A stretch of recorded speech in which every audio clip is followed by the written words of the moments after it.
will be using new communication techniques like the laser to send in 4K images. So let me introduce one part of that to our viewers. The Artemis II mission is set to take off on a space launch system rocket, which is a SLS rocket. So let's take a look at the details of that. It will help you get a perspective of what kind of a rocket this is, why it's important, it's one of the biggest ever, and why this has been chosen for this very historic mission. So let's look at some of the elements of the SLS and the Orion, which is the capsule. So let's look at first the height. 132 feet, that's the height. So you can see it's massive over here. Then let's look at the first thing that comes after you look at the height. It's the launch abort system. So this will in fact this is the system that will make sure that if there are any technical failures, they will abort the launch. Then comes the crew module. This is the most important module. That's where the crew, the 4 people, the 4 astronauts will be present over here. The service module is here, and it's encapsulated. This entire thing is encapsulated in a service module panels. These are the panels that we are in fact talking about when we talk about Orion. So let's look at the next thing, which is Orion stage adapter. So if you look closely to the Orion stage adapter over here, you can see that this is the entire capsule that we talk about, that we were talking about. They have a heat encapsulated shield. Over here we have a spacecraft adapter as well that is present just below this. We have a RL-10 engine after that comes in, and there is an interim cryogenic propulsion stage as well that is present between the Orion stage adapter and the RL-10 engine. Now remember, the cryogenic interim cryogenic propulsion stage is important when you need fuel to take and separate all these components when you go into space. Let's look at the next thing. This is the oxygen tank over here, LIQ oxygen tank, and you have the inter tank on the right hand side, and you have the forward assembly on the left hand side. You have the forward segment with the ignifier. This is the total forward assembly that we are talking about, and this is the first segment of it. You also have liquid hydrogen tank over here, and you have forward skirt avionics that is present in the inter tank. Let's also look at the core stage attach ring. These are the core stage attach rings. These are R5 to 25 engines and the nacelle over here. So this is the entire, we are getting you an overview of how the SLS system actually looks like.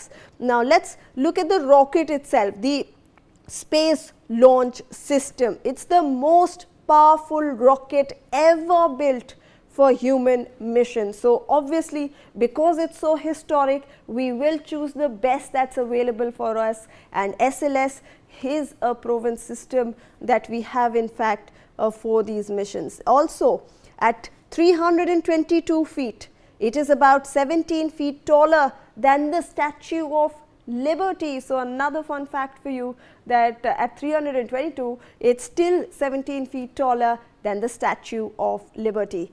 Let's also look at the 4 main engines, the RS-25s that we showed to you, that was on the bottom of the screens. They are upgraded versions of space shuttle engines. So these are upgraded versions of the proven space shuttle engines that we have already used. And they have 2 solid rocket boosters which provide majority of the thrust in the first 2 minutes of the launch. So you have solid rocket boosters that are going to provide the initial thrust that is needed within the first 2 minutes of the launch. Let's look at the core stage, which is the core stage alone is more than 200 feet tall. So we showed you that diagram. The capsule, the Orion capsule, was at the top, and 200 feet from the bottom is just the core stage, where we showed you the liquid hydrogen and the liquid oxygen that were stored in different tanks. It combines tech from space shuttle from Delta rockets and new systems. So, it is a combined effort to make sure to make it the best that we have.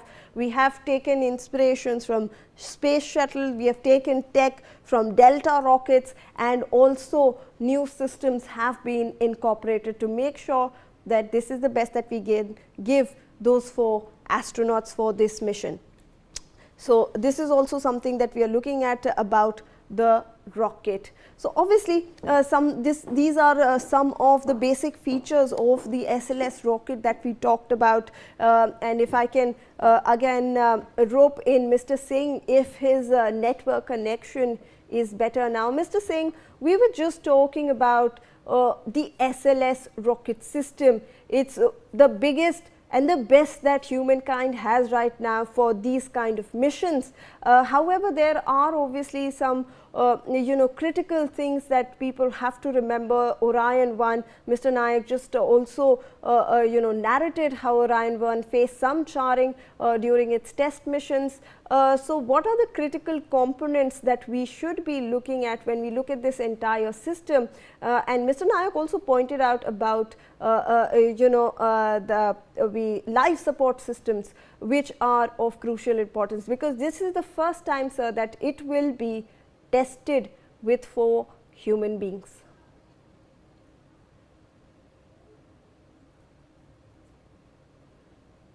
Mr. Singh, if you can hear us.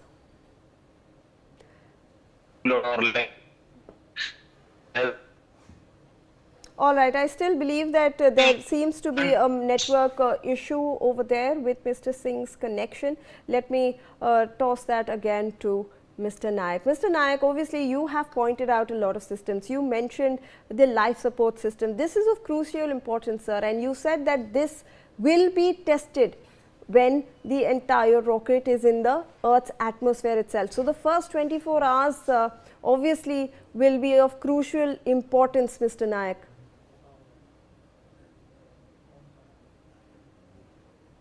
All right, we believe that